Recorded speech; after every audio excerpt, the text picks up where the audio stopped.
More than 3,000 years ago, a pharaoh of Egypt attempted something no ruler before him had ever dared to do. He tried to erase every god worshipped across the land. Temples that had stood for centuries were shut down. Ancient traditions were dismantled. And an entire civilization was told that almost everything it believed was wrong. But after this pharaoh died, something even stranger happened. Egypt tried to erase him from history itself. His statues were destroyed, his name was removed from monuments, and his city was abandoned to the desert. It was as if the civilization he ruled wanted the world to forget he had ever existed. To understand how something this extreme could happen, we have to go back to the world of ancient Egypt. For thousands of years, Egyptian life revolved around religion. The people believed that powerful gods controlled every aspect of existence: the rising of the sun, the flooding of the Nile, the journey into the afterlife.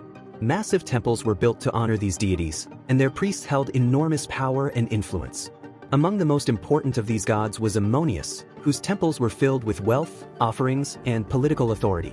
In many ways, the priesthood of Ammonius had become almost as powerful as the pharaoh himself.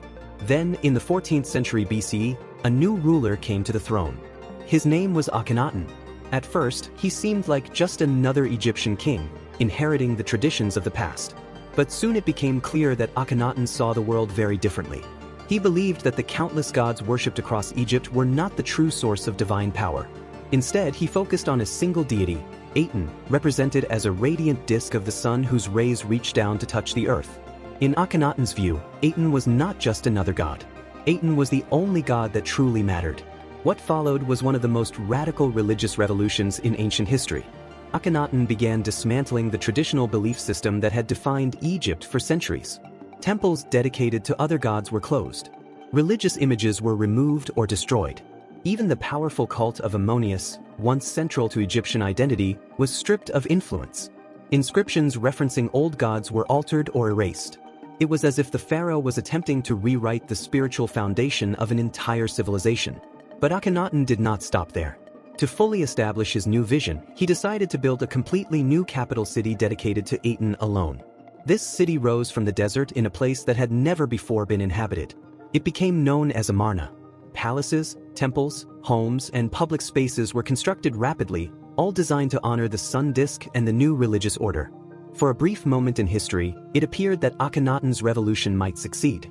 A new religion, centered on a single god, had taken root in one of the most powerful civilizations of the ancient world. But the stability of this new order depended entirely on one man. After ruling for about 17 years, Akhenaten died. And almost immediately, the system he created began to collapse. The traditional gods returned. Temples that had been closed were reopened. Priests regained their power and influence. The old religious traditions that had defined Egypt for generations quickly re-emerged. Yet the restoration of the old faith was only the beginning. What happened next was even more extraordinary. The rulers who followed Akhenaten attempted something rarely seen in ancient history. They tried to erase him. His name was chiseled out of monuments. His statues were smashed or buried. Official records were altered to remove references to his reign. Even the city he had built, Amarna, was abandoned and slowly swallowed by the desert sands. It was as if Egypt wanted to pretend that the strange and controversial reign of Akhenaten had never happened. For centuries, this attempt nearly succeeded. The memory of Akhenaten faded from the historical record. His story became fragmented, hidden in damaged inscriptions and forgotten ruins. It was only thousands of years later, when archaeologists rediscovered the remains of Amarna and began piecing together the evidence, that the full story began to emerge. Today, Akhenaten is remembered as one of the most mysterious and controversial rulers of ancient Egypt. Some historians see him as a visionary who attempted to introduce one of the earliest forms of monotheism in history. Others view him as a radical ruler whose ideas destabilized the traditions that had held Egyptian society together for centuries. But one fact remains undeniable: Akhenaten tried to change the faith of an entire civilization. And in response, that civilization almost succeeded in erasing him from history.